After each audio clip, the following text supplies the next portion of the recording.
inson har xil rollari bor-da hayotda.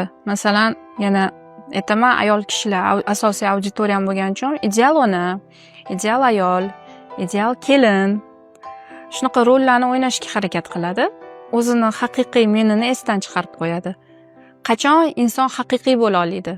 O'zini kamchiliklarini ham tan olgan holda, yomon taraflarini ham tan olgan holda, men shunaqaman deya olgan paytda o'zini haqiqiy menini kashf qiladi.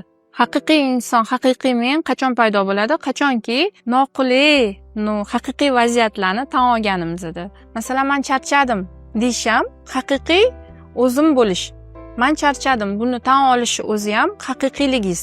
Yo'q, men charchamadim, men idealman, hammasini zo'rman deyishingiz, u уже maska bilan o'zingiz chetga surib yashashingiz.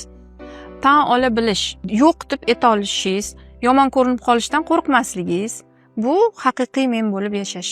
Ideallikka intilib, soxta bo'lib yashagandan haqiqiy, noqulay bo'lib yashagan yaxshiroq.